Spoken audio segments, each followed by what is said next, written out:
Matthew chapter 8. And as you're turning, why don't you take a nice, big, deep, cleansing breath. In and out. We are almost there, friends. Some of us right now have been waiting for all of this. Some of us are waiting for all of this to be over. And then there's a third group that just doesn't care. And we are nearing the time when this battle and contest, or however you want to phrase it, this matchup between two sides, neither one is stellar. Both are obviously flawed. Both promising to turn things around, come through for their supporters, and make something of themselves. And today, this morning, the time is nearly over for people to prognosticate or guess or try to change things. We're at this point right now where it is what it is. And all that's left is for things to play themselves out and then count everything up to see who wins. And of course, I'm talking about the Jets and the Patriots playing today at 1 o'clock. What did you think I was talking about?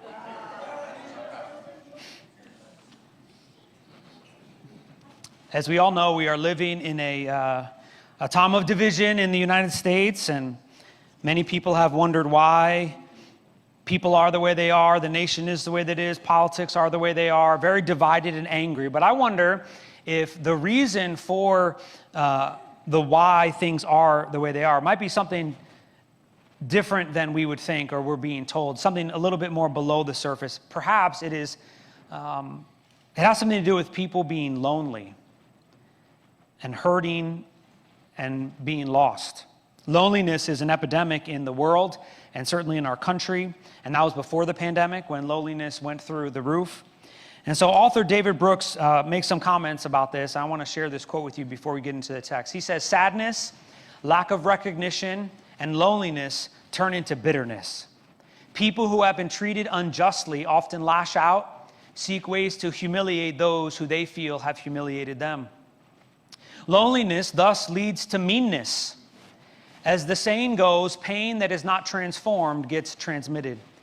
For example, in 2021, hate crimes reports surged to their highest level in 12 years.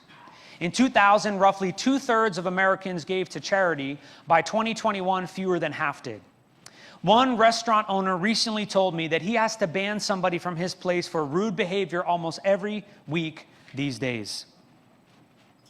And that didn't used to happen.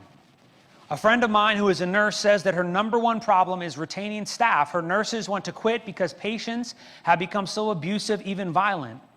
As the columnist Peggy Noonan put it, people are proud of their bitterness now." According to research by Ryan Streeter of the American Enterprise Institute, lonely people are 7 times more likely than non-lonely people to say that they are active in politics. For people who feel disrespected and unseen, politics is a seductive form of social therapy. Politics seems to offer a comprehensible moral landscape. We, the children of light, are facing off against them, the children of darkness. Politics seems to offer a sense of belonging. I am on the barricades with the other members of my tribe. Politics seems to offer an arena of moral action. To be moral in this world, you don't have to feed the hungry or sit with the widow. You just have to be liberal or conservative. You just have to feel properly enraged at the people you find contemptible. God bless America. And this brings us to our text this morning, where I want you to envision Jesus as he walks through the streets of Galilee and the cities that he's going to interact with, about how he would interact in the world around us now. We're going to read sections of verses from Matthew 8 and Matthew 9, and though we will be looking at a number of stories, you'll see one common theme that will make this simple for us as we go. Matthew chapter 8, verse 1. When Jesus came down from the mountain, just finishing in the Sermon on the Mount, Matthew 5, 6, and 7, large crowds followed him. And a leper came to him and bowed down before him and said, "Lord, if you are willing, you can make me" what? "You can make me clean." Jesus stretched out his hand and touched him, saying, "I am willing, be cleansed." And immediately the leprosy was cleansed. Jesus said to him, see that you tell no one, but go show yourself to the priest and present the offering that Moses commanded as a testimony to them. The first thing Jesus does after finishing the Sermon on the Mount is he comes down, there's a number of crowds, and a leper approaches him asking if he can be made clean. Now, leprosy is a highly contagious skin disease, and in some extreme instances, the disease would eat away at the person's flesh and body. And because of this being so contagious, the Mosaic law had very clear directives about how to take care of leprosy. And it says this in Leviticus chapter 13, verses 45 and 46. If you want to read Leviticus 13 and 14, it's all about leprosy. That's the sermon for next week. As for the leper who has an infection, his clothes shall be torn, the hair of his head shall be uncovered, and he shall cover his mustache and cry, unclean, unclean. He shall remain unclean all the days during which he has the infection. He is unclean. He shall live alone. His dwelling shall be where? Outside the camp. And so Jesus is coming down from the mountain, just finishing his beautiful sermon on the mount, and a leper comes wanting to be clean. He wants to be healed. And this man would have been not only ostracized because people were afraid of him, but he would have been ostracized according to the rituals and the morals of the Mosaic law to keep him away from the people that were healthy. When he would go and pass them on the street, he would have to cry out with his hand over his mouth, unclean! And people would go on the other side. And how does Jesus choose to heal this man that he could have just said a word to, or could have snapped his fingers, or clapped 3 times, or spit in his direction? How does he choose to heal the leper? He touches him. And immediately this man is cleansed. How long had it been since someone had touched this man? How long had it been since someone had embraced this man or wanted to be with this man? And Jesus heals him by touching him, and immediately he is cleansed. Do you know why Jesus did this? Because he has a heart filled with compassion. Compassion is not just the feeling of love or sympathy. It is the feeling that leads to action. Jesus looks at this man, thinks about his situation, cares for him, isn't afraid or offended by him, and he touches him because his heart is filled with what? Compassion. The very next record, when Jesus entered Capernaum, a centurion came to him, imploring him. A centurion was a Roman soldier, a leader of the Roman army, over 80 to 100 men. When he entered Capernaum, a centurion came to him, imploring him, saying, Lord, my servant is lying paralyzed at home, fearfully tormented. Jesus said to him, I will come and heal him. But the centurion said, Lord, I'm not worthy for you to come unto my house. Just say the word and my servant will be healed. I'm a man under authority with soldiers under me. I say to this one, go, and he goes, and to another, come, and he comes, and to my slave, do this, and he does it. And when Jesus heard this, he marveled and said to those who were following, truly I say to you, I have not found such great faith with anyone in Israel. And so I say, many will come from the east and the west and recline at the table with Abraham, Isaac, and Jacob in the kingdom of heaven. The sons of the kingdom will be cast out, and the outer darkness in that place will be weeping and gnashing of teeth. Verse 13, and Jesus said to the centurion, go, it shall be done for you as you have believed. And the servant was healed a couple weeks later. What does it say? At that very moment.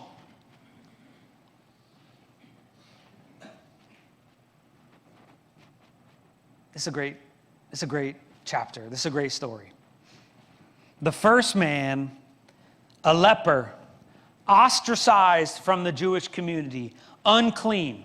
And the second person that Jesus interacts with is a Roman centurion, a Gentile. His servant might have been Jewish, but the Roman centurion was not. He welcomes him. He accepts his request. He marvels at his faith, and he heals his servant. I mean, if you couldn't be farther away, 2 ends of the spectrum, it's the Jewish leper who nobody's supposed to touch, and the Roman centurion that everybody's going to run away from in fear. And Jesus interacts with both of these people. You know why? Because of compassion. He saw in the centurion's eyes a love for his servant. He saw in the centurion's eyes a belief that Jesus could just say the word and his servant would be healed. Compassion is what we see from Jesus. Oh, the love and compassion of Christ. Look at verse 14. Rose, you're going to like this one. When Jesus came into Peter's house, he saw his mother-in-law lying sick in bed with a fever. He touched her hand, and the fever did what? Left her, and she got up and waited on him. Good Jewish mother, ready to start feeding instantly. Love it. Peter is Jesus' disciple. His mother-in-law is sick with a fever. He touches her hand. The fever is gone, and she gets up and starts serving. Verse 16, when the evening came, they brought to him many who were demon-possessed, and he cast out the spirits with a word, and he healed all who were ill. Verse 17, this was to fulfill what was spoken through Isaiah the prophet, that he, talking about the Messiah, he himself took our infirmities and carried away our diseases. Jesus has compassion for the one woman who is the mother-in-law of his chief disciple. And he cares for the masses who we don't know their names. And he heals and loves so many that night. He cares about the one. He cares about the many. He cares about the leper. He cares about the centurion's servant. He cares about the men. He cares about the women. He cares about the Jews. He cares about the Gentiles. He cares about the people who ask to be healed. He cares about the people who are being asked by someone else to be healed. Compassion just flowed from Christ. He saw people and he looked at them and he cared about them and he saw their suffering and he saw their pain. He's fulfilling the very prophecy of the Messiah, not just to come as conquering hero and Lord, that day will come, but coming to carry away the infirmities and to heal the hearts of the people and the nation. Compassion.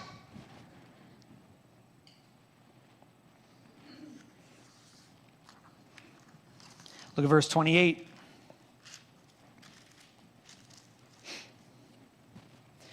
When he came to the other side of the country of the Gadarenes, two men who were demon-possessed met him as they were coming out of the tombs. They were so extremely violent that what? No one could pass by that way. Think about that. They were so extremely violent that no one could pass by that way. It wasn't because the Washington Bridge was out that nobody went that way. It's because these two men possessed by demons were so violent and terrifying that people could not even go near them. And they, the demons, cried out saying, "What business do we have with each other, Son of God? Have you come here to torment us before the time?" Now there was a herd of many swine feeding at a distance from them, and the demons began to entreat him, talking to Jesus, saying, "If you are going to cast us out, send us to the herd of swine." And he said to them, "Go." And they came out and went into the swine, and the whole herd rushed down the steep bank into the sea and perished by the waters. Jesus isn't just lovey-dovey. He also has great power. He commands demons to flee, and they flee. Demons who are tormenting these men, living ostracized from the community, are tormented by the Son of God. And what is interesting about this record in light of compassion is Jesus doesn't talk to the men. He talks to the demons. These two men have been racked and ruined and tormented and held captive by such evil and such darkness that they can't even ask for deliverance. But that doesn't stop Jesus. Jesus, because of his compassion, initiates into places of evil and darkness because he looks at that and says, not on my watch. The two men who are tormented by demons don't get their mom to send a note to Jesus. They don't have a centurion advocating for them. They don't know a disciple who can say, "Hey, can you take care of my two friends?" They've got nobody. Jesus walks off a boat onto the shore. He sees these people that everyone else is avoiding for good reason. And his heart is moved because he thinks about what they must be dealing with. Nobody, not only is that they don't want to be around, they can't even be around them. Their lives are so dysfunctional. Their lives are so broken and racked and ruined and violent and toxic that people can't even be around them. And Jesus has compassion enough to initiate into the place of darkness, into the place of evil, to bring healing and wholeness. I would have walked far away from that. But Jesus isn't like me. Thanks be to God. Compassion. Even when they're not asking for it, they need it, and Jesus brings compassion. Amen? If you read chapter 9, which I encourage you to read 8 and 9 tonight, this week, you'll read a story about a paralyzed man that is healed and forgiven. And this man cannot walk on his own, but he has friends who can help. And he can't get to Jesus himself, but he wants to, and Jesus has compassion. Then you will meet Matthew, who was a tax collector. We've talked many weeks about what a tax collector is. If you don't know what a tax collector is in this culture, I'm guessing you don't like tax collectors in our modern world either. This tax collector, Matthew, was hated by others, but welcomed by Jesus. You know why? Because of compassion.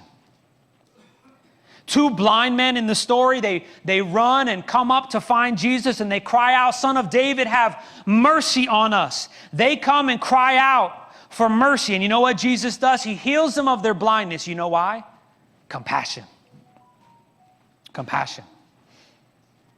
And then at the end of the chapter, there is a mute, demon-possessed man who cannot come for deliverance himself, but is brought to Jesus by others, and he is delivered as well because of compassion. There are people in this chapter who can't get the help themselves, but they find help when Jesus has compassion.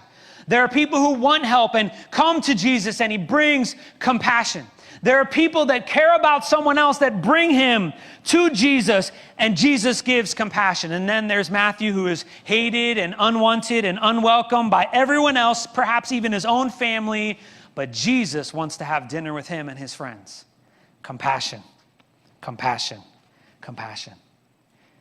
And in this chapter, when Jesus is asked, "Why are you doing what you're doing?" you know what his answer is?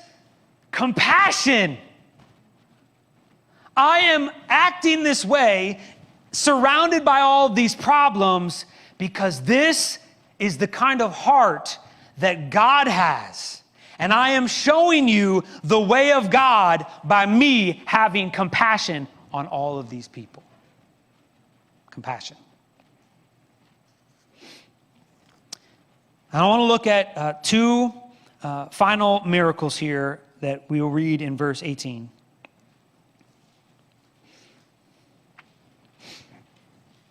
While he was saying these things to them, a synagogue official came and bowed down before Jesus. Chapter 9, verse 18, sorry. When he was saying these things to them, a synagogue official came and bowed down before him and said, "My daughter has just died, but come and lay your hand on her and she will live." What a request. A synagogue official. This guy was probably pretty important.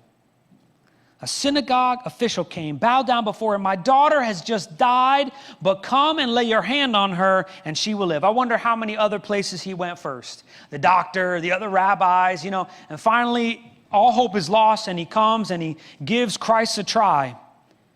And Jesus got up in verse 19 and began to follow him, and so did his disciples. And as they're on their way, verse 20, a woman who had been suffering from a hemorrhage for 12 years, she had been bleeding on and off for 12 years, and she came up and touched the fringe of his cloak, for she was saying to herself, "If I can only touch his garment, I will get well." But Jesus, turning and seeing her, said, "Daughter, take courage.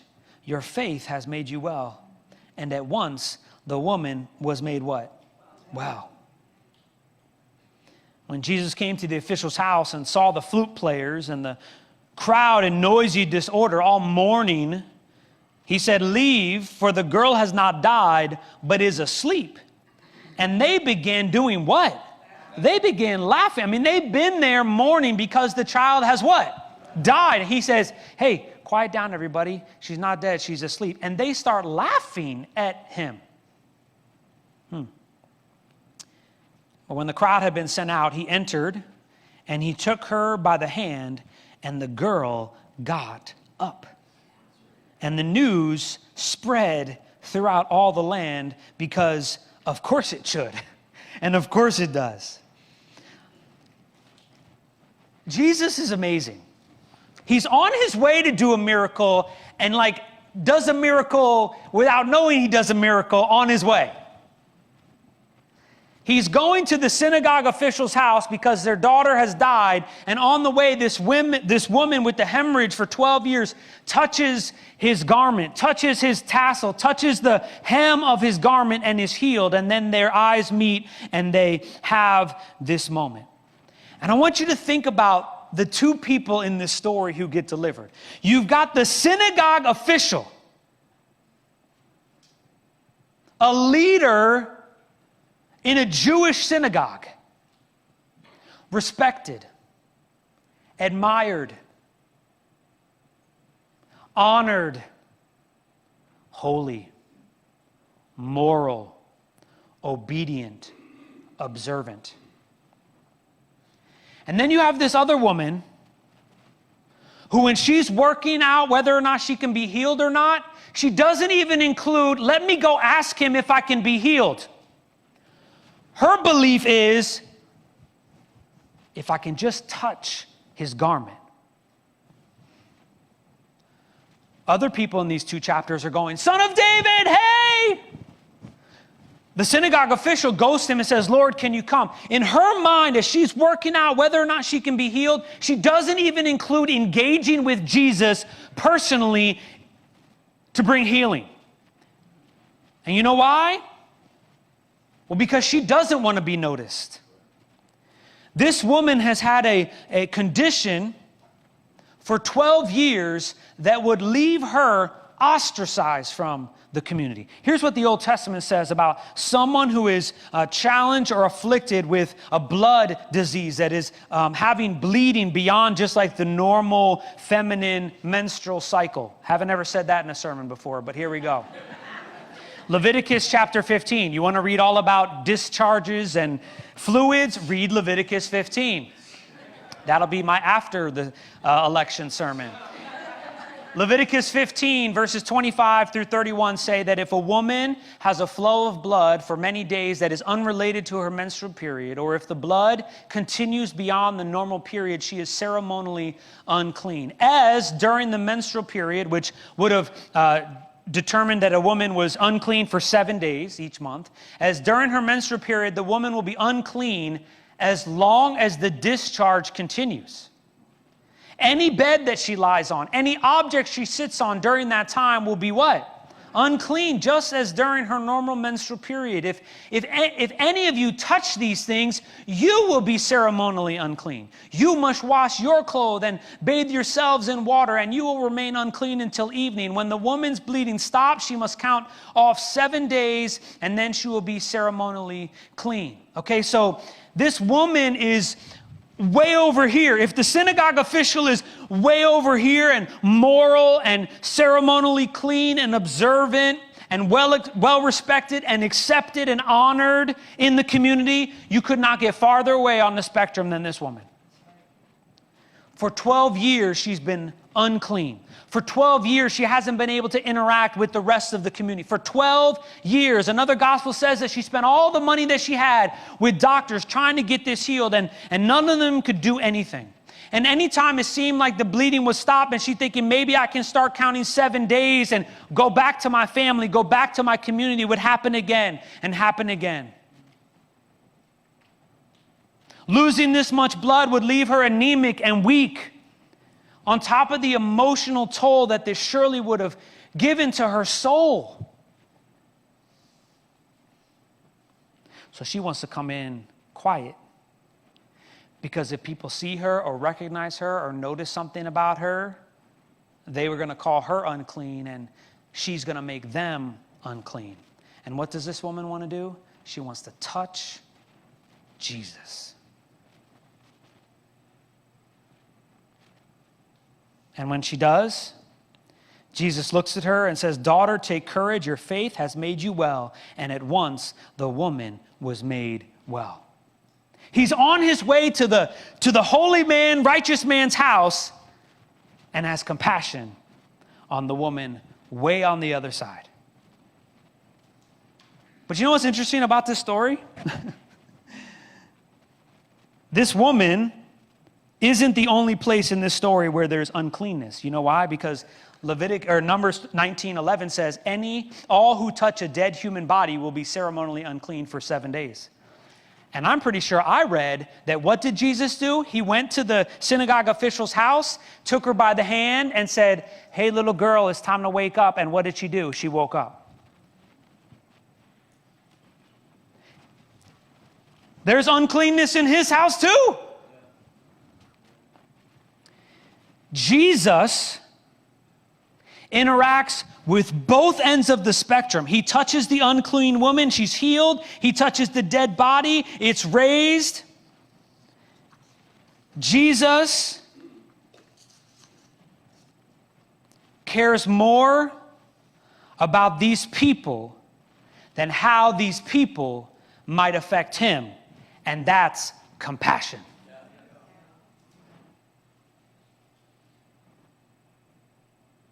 Jesus is confusing the lines of what is clean and unclean. He's touching lepers. He's letting unclean women touch him. He's touching dead bodies, and he's never unclean. He's bringing cleanness to them. He's bringing wholeness to them. You know why? Because as soon as he touches the dead body and it's not dead anymore, it wasn't a dead body that he touched. You touch a leper and the leper's not a leper, guess what? You're not unclean. You touch the leper's clean. Everybody goes, "You just touched a leper." He goes, "I don't see a leper."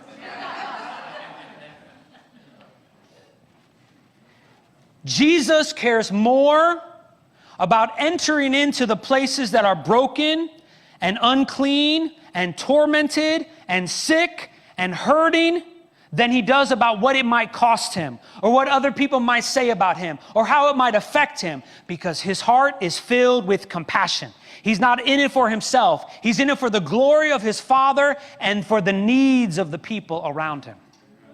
That's compassion, church. That's compassion. He cares more about others than how it might affect him. He has compassion on the world, on the hurting, on those in torment, on those who can't help themselves. And he has compassion enough to enter into the places of brokenness and sin to bring wholeness and holiness. And so after 2 chapters of healings and miracles and wholeness, we get to verse 35. Jesus, good summary statement here. Jesus was going through all the cities and villages, teaching in their synagogues and proclaiming the gospel of the kingdom, healing every kind of disease and every kind of sickness. He's preaching, he's healing in all the towns. Listen to verse 36. Seeing the people, he felt what? He felt what? He felt compassion for them. Here's why. Because they were distressed and dispirited like sheep without a shepherd. He's looking at the world around him, filled with problems, filled with issues, filled with things that are not good, that are not right, filled with people who are not good and who are not right. Filled with brokenness, filled with anger, filled with hurt, filled with bitterness, filled with sickness, filled with loss. And when he sees the world, he has compassion.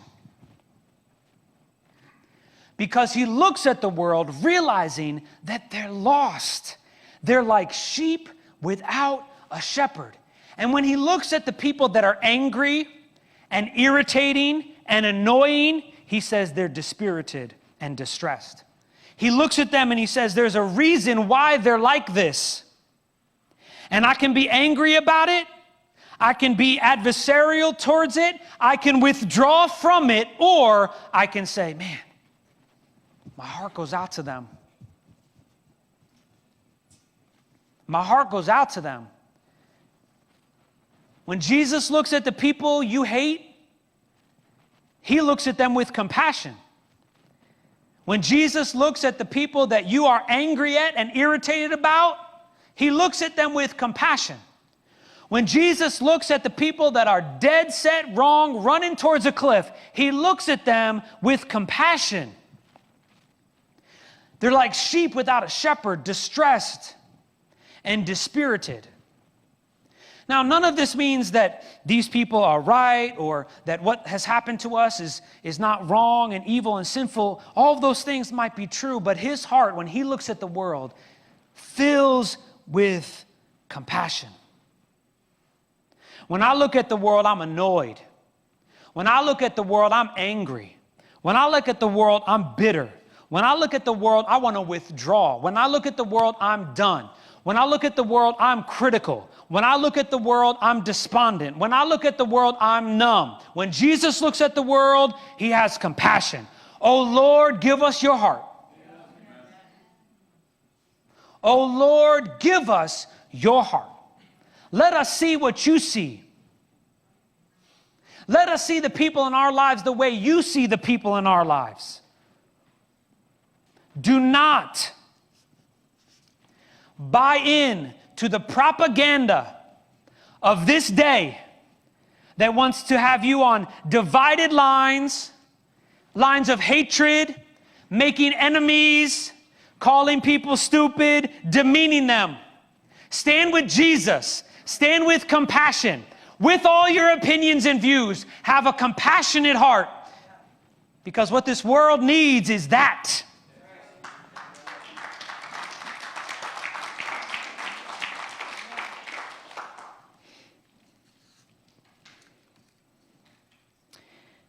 And then he concludes this chapter by saying something remarkable.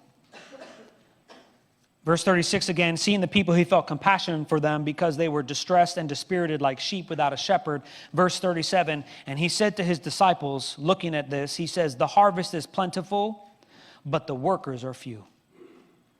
Therefore, beseech the Lord of the harvest to send out workers into his harvest. The reason why this is remarkable is because Jesus has just spent 2 chapters healing and delivering and loving and being led by compassion. And at the end of this chapter, he's looking around at the world and he's looking around at all the needs around him and he's moved with compassion and he realizes that he is not going to be able to meet all of the needs.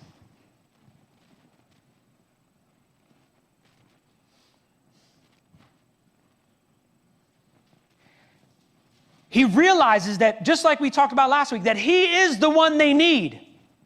But he's not going to be able to get to every person and in every place. And move with compassion and tears in his eyes, looking at the world. He looks at his disciples and says, I'm not going to be able to meet all of these needs. Pray that God would send somebody to meet those needs with compassion. I can't meet all the needs out there. Oh, if somebody would pray that God would send them to go meet those needs with the compassion of Christ. That's how he ends these 2 chapters of compassionate ministry. I'm not going to be able to meet all the needs. Disciples, I need you to. The world needs Jesus, but Jesus is going to get to them through us. But if you're angry, if you're hard-hearted, if you're annoyed, if you're partisan, if you're frustrated, if you're bad-mouthing, if you're divided and angry, you won't be able to bring the people the thing that they need. The thing that they need is Jesus. The thing that they need is compassion. That is the one thing that this world needs. Whether they're lepers, centurions, servants, mother-in-laws, crowds, demon-possessed, tax collectors, blind, lame, mute, synagogue official's daughter, women with a hemorrhage, someone that's alive, someone that's dead, someone that's American, someone that's an immigrant, someone that's a Republican, someone that's a Democrat. They need compassion. What this world needs now is love. Sweet love. It is the only thing that there's just too little of. And when Jesus looked at the world around him, he had compassion. And he's calling us, not just for the next 9 days, but for the rest of our days on this earth, in this country, in this church, in this state, to look at the world with his eyes, compassionate hearts, and begin to go and speak and meet the needs that this world has with compassion. And he asks, is the Lord going to send anybody into this harvest here? Is anybody going to be willing to pray, Lord, here am I, I'll go, I'll bring compassion. Any man or woman who prays, Lord, I want to bring compassion, he will fill you with compassion. He will let you see things the way you see them, or not the way you see them, but the way he sees them, and will fill your heart with love to be able to meet those needs, to listen, to care, to love, to serve, to speak, to confront, to heal. I'm so grateful that Jesus Christ had compassion on me. While I was an enemy of God, God sent his son, not because I had done what was right or I had earned some sort of goodness, but while I was yet a sinner, Christ died for me. And God so loved the world that he gave his only son, that whoever believes in him should not perish, but have everlasting life. That is what we are now called to do, church. May we do it to his glory. Let's pray.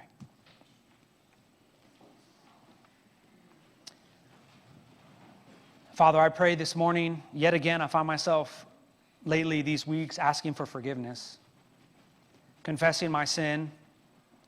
I get very irritable with other people's weakness and failings, or their irritations, or how they're annoying, or this or that, God. And I want to understand how to sort some of these things out and yet have compassion.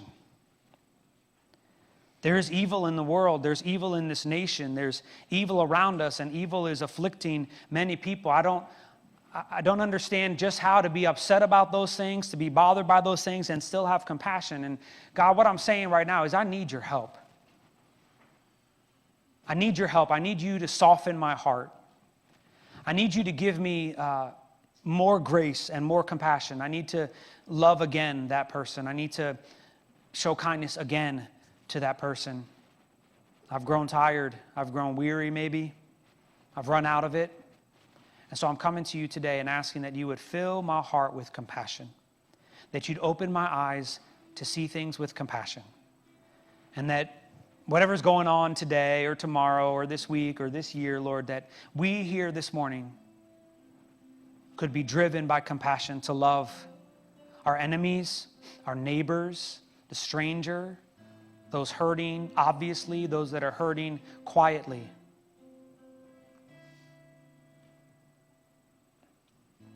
Here's my heart today, God. Here's my eyes, here's my ears, here's my body, here's my family. May I be a man of compassion, like the greatest man, Jesus, in whose name we pray. Amen.